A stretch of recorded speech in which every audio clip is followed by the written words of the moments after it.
웹페이지에는 위에서부터 아래로 전개되고 스크롤을 내리면서 안에 텍스트와 이미지들은 지나치게 되죠. 그건 안에 컨텐츠는 페이지 안에서 위치가 고정되어 있기 때문이에요. 다시, 페이지 안에서 고정되어 있기 때문이라고. 근데 가끔 이런 게 필요하진 않으셨나요? 스크롤을 내려도 위로 사라지는 게 아니라 화면에 계속 떠 있었으면 하는 거 말이죠. 페이지 안에 고정된 게 아니라 내 화면에 고정되었으면 하는 것 말이에요. 뿐만 아니라 마치 슬라이드 퍼즐처럼 왼쪽에는 이미지가 고정되고 오른쪽에는 텍스트가 흘러가는 연출, 아니면 그 반대의 상황을 만들고 싶을 때도 있을 것이고요. 프레이머에서는 픽스드와 스티키를 활용해 구현할 수 있습니다. 안녕하세요, 방구석 프레이머입니다. 레이어를 선택하고 우측 편집창을 보면 제일 상단에 포지션이라는 게 있죠. 포지션은 4가지 종류가 있습니다. 앱솔루트, 릴레이티브, 픽스드, 스티키. 페이지 안에 위치를 고정시키는 것. 쉽게 말해 스크롤하면 바로 지나치게 되는 것은 앱솔루트와 릴레이티브 이렇게 2가지를 사용했을 때의 경우고요. 화면의 위치가 고정되는 것 역시 쉽게 말해서 스크롤에도 지나치지 않거나 화면에 잠시 고정되는 것은 픽스드와 스티키 그 2가지를 활용하면 됩니다. 오늘 다뤄볼 내용이 바로 픽스드와 스티키 두 기능에 대한 내용인데요. 픽스드는 주로 내비게이션 바, 탑바라고도 하죠. 혹은 위로 가기 버튼 아니면 채널톡 같은 CS 플랫폼 그러한 요소들을 위해서 픽스드를 주로 쓰기도 하고요. 스티키 같은 경우는 주로 카테고리를 포함한 서브 메뉴나 아니면 왼쪽에 이미지를 띄우고 오른쪽에 텍스트가 흘러가게 전개하는 방식을 구현하기 위해서 그런 목적을 위해 쓰기도 합니다. 오늘은 이 2가지 기능을 활용하면서 2가지를 구현하기 위해 주의해야 하는 각각의 조건을 알아볼 겁니다. 여기에 하나 더 추가해서 스크롤 섹션도 같이 활용해 볼 겁니다. 스크롤을 하다 보면 탑바가 고정되어 있다가 어느 지점에서 사라지는 걸 보신 적이 있으실 거예요. 스크롤 섹션과 간단한 이펙트를 활용해서 이건 역시 구현해 보는 것을 끝으로 이번 영상을 마무리할 겁니다. 그럼 잔말 말고 빠르게 가보겠습니다. 프레이머로 들어와서 가장 먼저 예제를 제작해 볼 건데 프레이머 연습이 조금 더 필요하신 분들은 예제 제작도 같이 따라오시면 좋을 것 같고, 만약 픽스드와 스티키 기능만 알고 싶으신 분들은 영상 뒤로 넘어가셔서 보시면 될 것 같습니다. 이 예제 같은 경우는 픽스드와 스티키 기능을 적용하기 직전 단계까지 완성해서 템플릿으로 만들어서 제가 영상 설명란에 링크로 제공해 드릴 테니까요, 그걸 참고해 주시면 되겠습니다. 그럼 예제 제작해 보겠습니다. 가장 먼저 지난 영상들과는 달리 이번에는 브레이크 포인트부터 먼저 생성하고 시작해 볼게요. 왜냐하면 이번 예제는 프레이머에서 기본 제공해주는 섹션들을 가지고 빠르게 만들어 볼 거니까요. 그럼 데스크탑 레이어를 선택하고 그 위에 플러스 버튼을 눌러서 태블릿 그리고 폰 모두 생성해 주겠습니다. 이제 데스크탑 레이어를 선택하고 화면 왼쪽 상단에 인서트로 가서 섹션을 들어가겠습니다. 위에서 2번째 거 하나 넣어주고 그 다음에 아래로 좀 내려와서 그리드 4개짜리 하나 클릭해주고 바로 그 위에 있는 6개짜리 또 위로 살짝 올라가서 4번째 거 하나 3번째 거 하나, 그런 다음에는 다시 좀 내려와서 안에 가격표 하나 그리고 내비게이션으로 가서 탑바와 푸트 하나씩 넣어주겠습니다. 이제 탑바를 선택하고 방향키 위를 눌러서 제일 위로 올려줄게요. 이제는 이 섹션과 그 밑에 그리드 섹션 사이에 서브 메뉴를 하나 생성해서 넣어줄게요. 자, 옆에 공백으로 가서 단축키 S를 누르고 드래그해서 컬럼을 하나 생성해 주겠습니다. 그리고 단축키 T를 누르고 안을 클릭해서 텍스트들을 넣어줄게요. 또 T를 눌러서 옆을 클릭하고 계속 이어서 만들어 주겠습니다. 이제 텍스트를 모두 선택하고 우측 편집창에서 tekst를 28 정도로 먼저 키워줄게요. 그리고 웨이트, 글자 굵기는, 폰트 굵기는 세미 볼드로 바꿔주겠습니다. 이제 상위 레이어인 컬럼을 선택하시고 가로 세로 모두 핏으로 바꿔준 다음 그 아래 갭을 60 정도로 넣어주고 사방에 간격을 더해주기 위해서 패딩도 20 넣어주겠습니다. 이제 이 생성한 컬럼을 그리드 섹션 바로 위에 넣어줄게요. 이제 이어서 진행하기에 앞서 이 생성한 섹션들의 이름들을 레이어 창에서 좀 바꿔줄게요. 제일 위에 있는 내비게이션 바 다크라고 되어 있는 건 탑바라고 바꿔주고, 그리고 그 아래 섹션은 타이틀, 그리고 방금 생성한 컬럼은 카테고리, 그리고 그 아래 섹션은 그리드, 그리고 이 그리드 섹션 안에 있는 그리드 레이어는 그리드 4라고 바꿔줄게요. 왜냐하면 안에 그리드 이미지가 4개가 들어가 있으니까요. 그리고 그 아래 섹션 같은 경우는 일단 이 이름은 그리드 1 이름은 그대로 두고 그 안에 있는 레이어의 이름을 그리드 6이라고 바꿔줄게요. 왜냐하면 이따가 이제 이 그리드 1 섹션하고 바로 위에 섹션하고 합쳐줄 거예요. 그리고 이제 그 아래에 있는 이제 two columns image text라고 되어 있는 레이어는 sticky 1이라고 바꿔주고 그 아래 섹션은 sticky 2라고 바꿔주겠습니다. 그 아래 섹션들 같은 경우는 그대로 두고 footer 다크도 그대로 두겠습니다. 자, 이제는 이 섹션들의 이미지들부터 또 빨리 넣어줄게요. 이 빗금 쳐져 있는 레이어들은 모두 이미지가 들어가는 거겠죠? 모두 하나씩 이미지를 넣어줄게요. 제일 먼저 타이틀 섹션을 클릭하고 우측 편집창에서 필로 들어가서 여기서 저는 언스플래시에서 이미지들을 가지고 올게요. 어떤 이미지들인지는 별로 중요하지 않으니까 여러분들이 원하시는 대로 넣어주시면 되겠습니다. 그럼 빠르게 다 넣어줘 볼게요.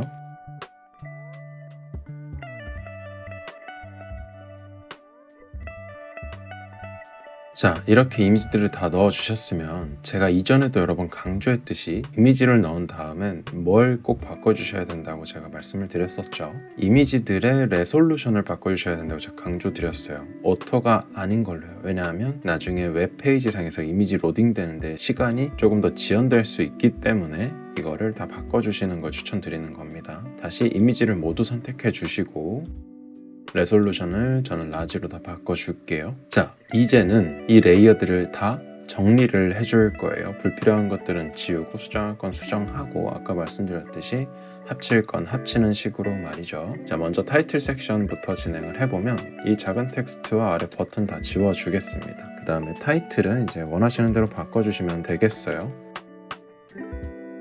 자, 그 아래 이 카테고리 레이어 있죠? 이 카테고리 레이어는 왼쪽 레이어 창에서 선택하고 드래그해서 아래 그리드 섹션 안으로 넣어줄게요. 자, 아래로 내려가 있으니까 방향키 위를 눌러서 위로 올려주고 가로폭은 필로 바꿔주겠습니다. 자, 그리고 이 그리드 섹션에 지금 패딩이 너무 많이 들어가 있어요. 여기서 패딩은 지워줄게요. 그리고 그 아래에 있는 섹션 있죠? 이 그리드 6 레이어를 선택하고 아까처럼 동일하게 드래그해서 그리드 섹션 안으로 바로 위에 섹션 안으로 넣어줄게요. 아래 공백으로 남아있는 이 프레임은 지워주겠습니다. 이제 이 카테고리 레이어와 이 그리드 레이어들 사이에 간격을 넣어줄 건데 이번에는 단축키 F를 눌러 프레임으로 간격을 넣어줄게요. 안에 프레임을 생성해서 넣어주시고 가로폭은 fill 그리고 높이는 한 100 정도로 맞춰주겠습니다. 자, 그런 다음에는 방금 만든 프레임을 그대로 복사 붙여넣기 해서 3개를 만들어 주시고 하나를 선택한 상태에서 방향키 아래를 눌러 이 그리드 섹션 사이에 넣어주겠습니다. 그리고 이 그리드들 사이의 간격을 보니 다 60이니까 이 간격도 60으로 맞춰주고 위에 생성한 거 하나 다시 선택해서 그 제일 아래로 옮겨줄게요. 자, 이렇게 됐으면 다음으로 넘어갈게요. 이제 스티키 섹션이네요. 스티키 섹션들 같은 경우 이 버튼들을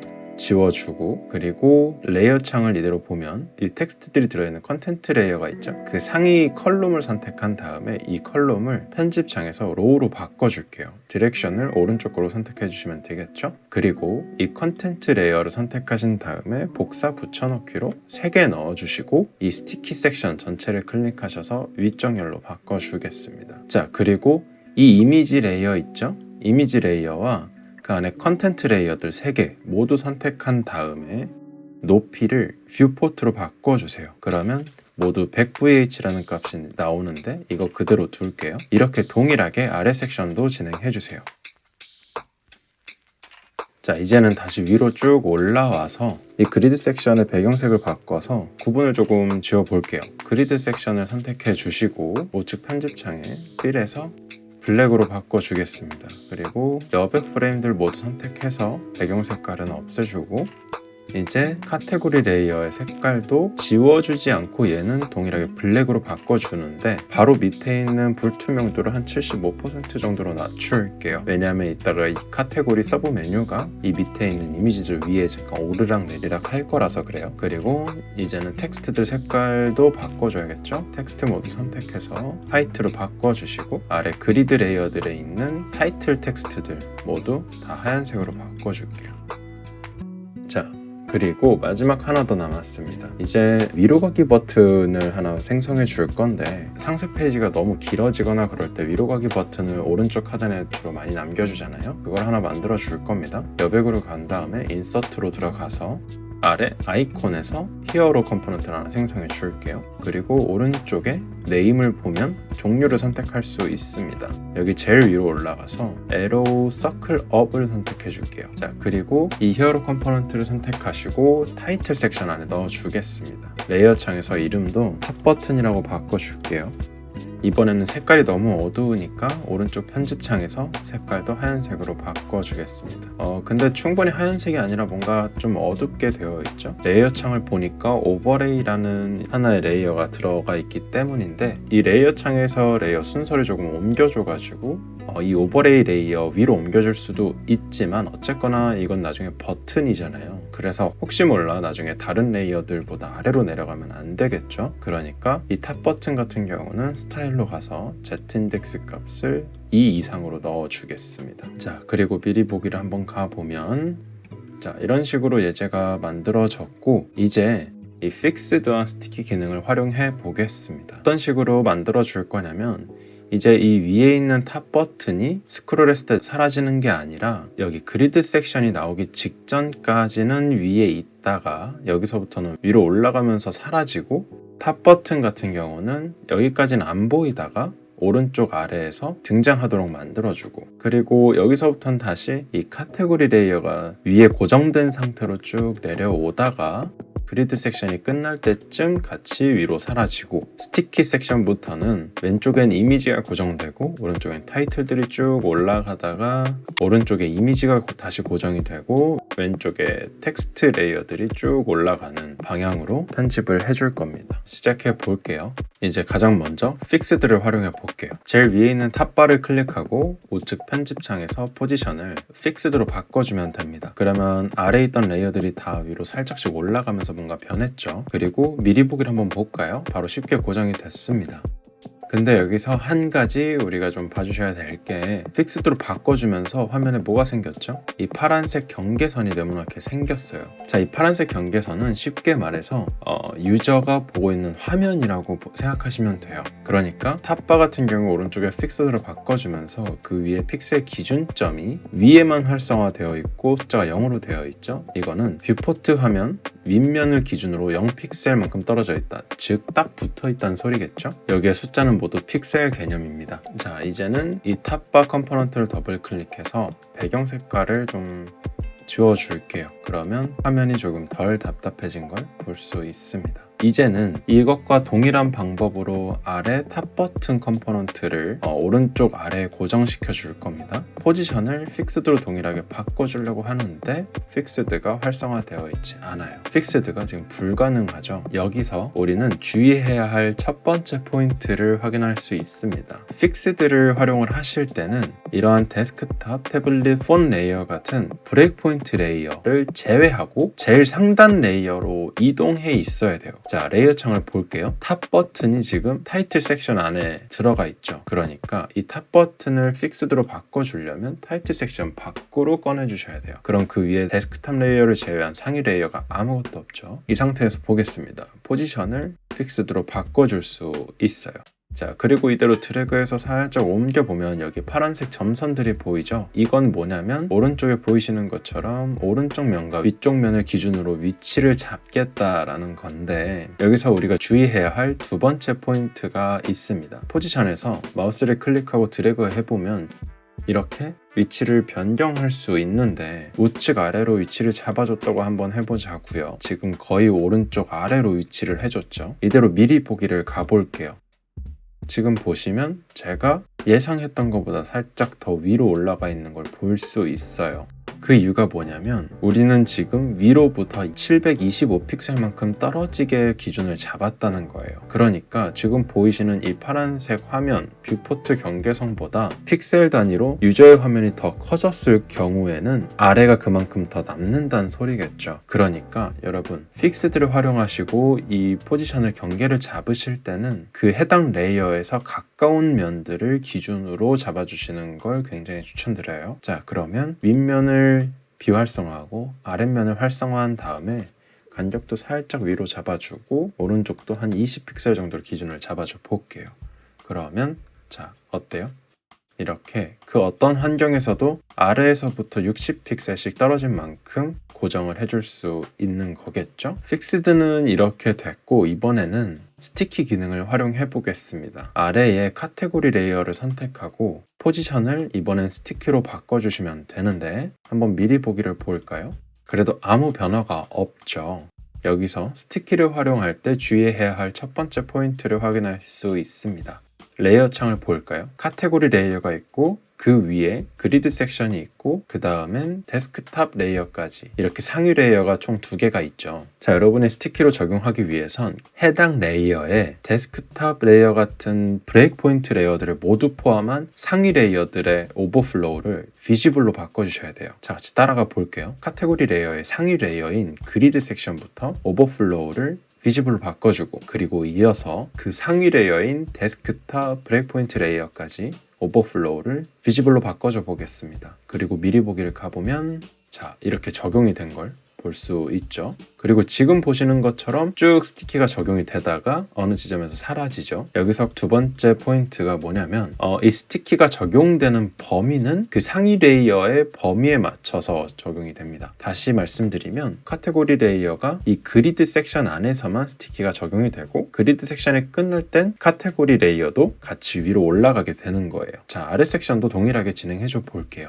이번에는 이미지만 왼쪽에 고정이 될 거니까 이미지를 선택을 하고 포지션을 스티키로 바꿔줘 보겠습니다. 그러면 이렇게 세로 길이가 좀 작아질 텐데 동일하게 다시 100VH로 바꿔줄게요. 그런 다음 이제 아래 스티키 2 섹션 역시 동일하게 이미지 레이어를 스티키로 바꿔줘 볼게요. 또 100VH로 사이즈를 다시 조정해 주시고 미리 보기를 가보면 쭉 카테고리 레이어가 위에 고정되어 있다가 그리드 섹션이 끝나면 카테고리 레이어는 위로 올라가고 자, 이미지 레이어가 바로 고정이 됐어야 되는데 왜 안 됐죠? 바로 이 상위 레이어들의 오버플로우를 비지블로 바꿔주지 않아서입니다. 아마 이 부분을 놓쳐서 당황스러우실 때가 가끔 있을 수도 있어요. 그럴 땐 꼭 오버플로우를 확인해 주시면 될 것 같아요. 아래 스티키 2 섹션도 오버플로우를 바꿔주고 다시 미리 보기를 가보면 자, 문제없이 다 적용이 된 걸 보실 수 있습니다.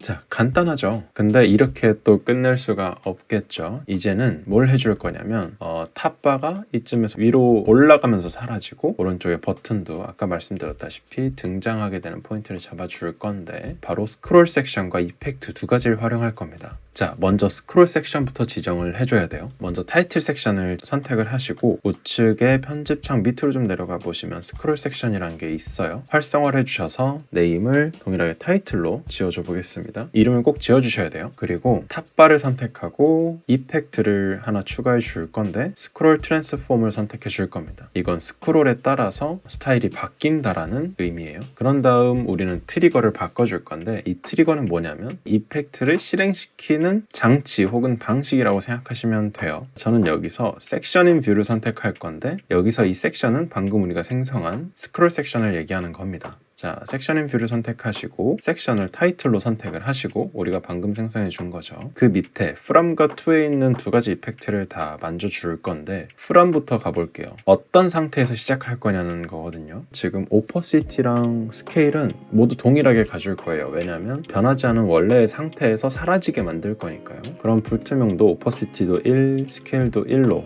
그대로 두시고 to 들어가서 이번에는 오퍼시티를 0으로 맞춰주면 되겠죠. 그런데 거기에 앞서서 위로 올라가면서 사라지게 만들 거니까 아래 오프셋에서 Y 값도 마이너스 20 정도로 넣어주면 여기서 살짝 위로 올라간 걸 볼 수 있죠. 그리고 이제 오퍼시티를 0으로 맞춰주고 돌아가겠습니다. 자, 이제는 뷰포트를 선택해 줄 건데 지금 보시면 탑, 그리고 센터, 버텀 이렇게 세 개가 있습니다. 이걸 어떤 걸 선택해 줘야 될지 한번 해보신 분들은 좀 헷갈리실 거예요. 자, 이때 이걸 꼭 기억해 주세요. 이게 from to가 있고 다른 이펙트에서는 enter 아니면 exit로 이렇게 두 개가 나오는 경우가 많을 텐데 동일합니다. 위에 건 우리가 선택한 섹션 레이어의 윗면을 기준으로 하는 거고요. to 혹은 exit 이펙트 같은 경우는 뭐냐면 우리가 선택한 섹션 레이어의 밑면을 기준으로 바뀌는 겁니다. 그러니까 자, from은 섹션의 윗면 기준, to는 섹션의 아랫면을 기준으로 뷰포트, 즉 유저 화면의 위, 중간,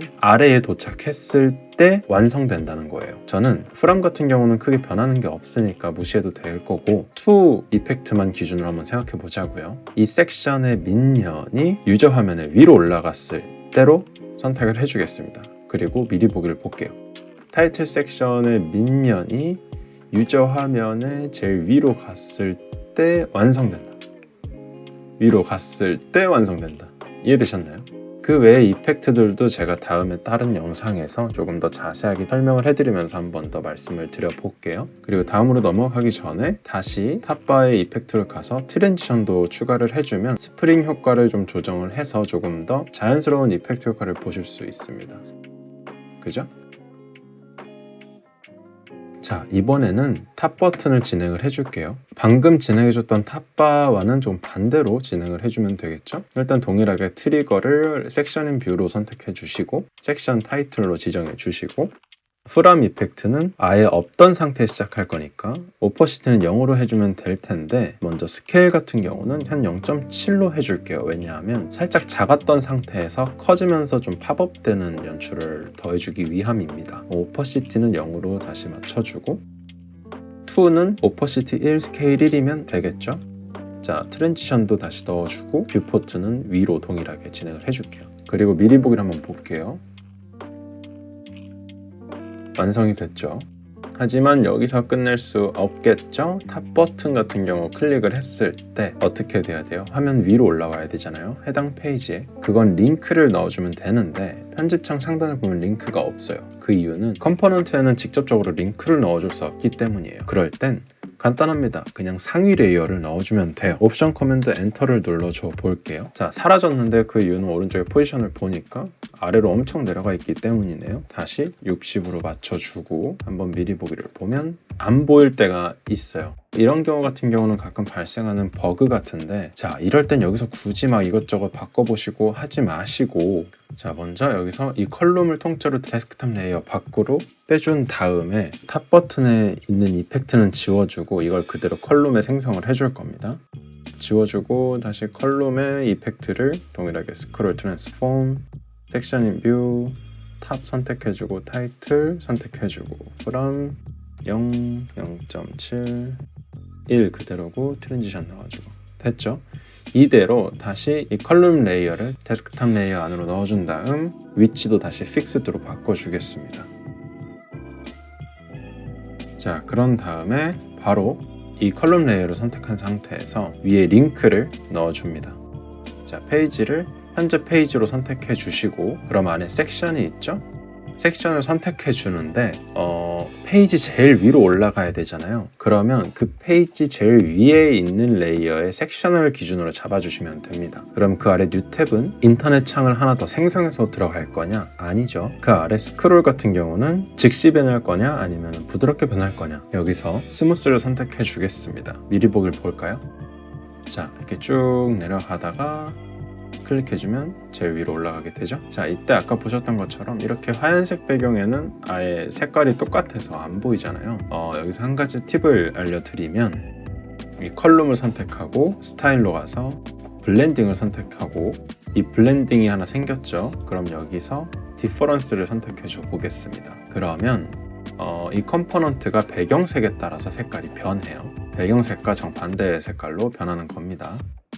자, 이제는 뭘 해줄 거냐면 반응형 페이지들을 조금 검토를 해줄게요. 근데 보니까 태블릿 레이어의 상태가 뭔가 좀 다르죠. 보니까 아까 있던 패딩이 안 없어지고 그대로 있네요. 자, 다른 브레이크 포인트 레이어에서는 데스크탑과 뭔가 다르다, 내가 만들어준 것과 뭔가 다르다, 지금 데스크탑 레이어와 동일한 형태로 맞춰주고 싶다, 그럴 땐 해당 레이어를 클릭하시고 리셋 오버라이드를 선택하시면 데스크탑 레이어에서 해준 것과 동일한 세팅으로 돌아오게 됩니다. 이 상태에서 위에서 또 마저 진행을 해볼게요. 지금 보니까 카테고리 레이어가 양쪽이 잘리는 것처럼 보이죠? 이 간격을 좁히거나 뭐 텍스트 사이즈를 줄여서 맞춰주는 것도 좋지만 스크롤 될 수 있도록 만들어줘 볼게요. 자, 카테고리 레이어를 선택하고 우측 편집창에서 오버플로우를 스크롤로 바꿔줍니다. 근데 지금 보니까 디자인부터 시작되어 있죠? 그건 이 레이어가 가운데 정렬로 맞춰져 있어서 그래요. 카테고리 레이어를 선택한 상태에서 위에 레이아웃의 디스트리뷰트를 스타트로 바꿔주면 됩니다. 그러면은 제일 왼쪽 끝부터 시작하게 되죠. 그 아래 그리드 레이어들 역시 양쪽 끝이 너무 타이트하게 붙어 있으니까 가로폭을 릴레이티브로 바꿔서 한 90%로 바꿔주고 그 아래도 동일하게 진행을 해줄게요. 그리고 지금 이미지 같은 경우 여기도 지금 뭔가 다르죠. 그럴 땐 동일하게 이미지 레이어를 선택하고 우측 클릭 리셋 오버라이드를 해주면 됩니다. 그 아래 이미지도 조금 다르네요. 됐습니다. 이제 폰 브레이크 포인트로 가볼게요. 자, 위에 카테고리 섹션도 지금 뭔가 다르죠. 그리드 섹션 전체 선택해서 리셋 오버라이드 해주고 카테고리 레이어 동일하게 디스트리뷰트 스타트 오버플로우 스크롤로 해주겠습니다. 그리고 그 밑에 그리드 4 레이어 선택해서 가로폭을 80%, 그 아래 그리드 6 레이어도 선택해서 릴레이티브 80%. 이번에는 폰 레이어에서 미리 보기를 한번 가볼게요. 쭉 내려가 보다 보면 자, 밑에 이미지 레이어가 스티키가 적용되어 있는데 별로 보기 좋지 않아요. 자, 저는 여기서 간단하게 그냥 폰 레이어 같은 경우는 이미지의 스티키 기능을 없애주겠습니다. 릴레이티브로 바꿔주고 대신 높이는 똑같이 뷰포트로 가는데 반만 넣어줄게요. 자, 밑에 텍스트들도 다 컨텐트 레이어들이죠. 3개 컨텐트 레이어들 모두 50VH로 폭을 좁혀주고 밑에 이미지도 아까처럼 동일하게 진행해줄게요. 자, 그리고 또 뭐 하나만 수정을 좀 더 해주자면 위에 타이틀 섹션의 높이도 뷰포트로 바꿔주고 한 70VH 정도로 바꿔주겠습니다. 그리고 보면 이렇게 했으면 이제 퍼블리쉬를 눌러서 웹상으로 확인을 해보겠습니다.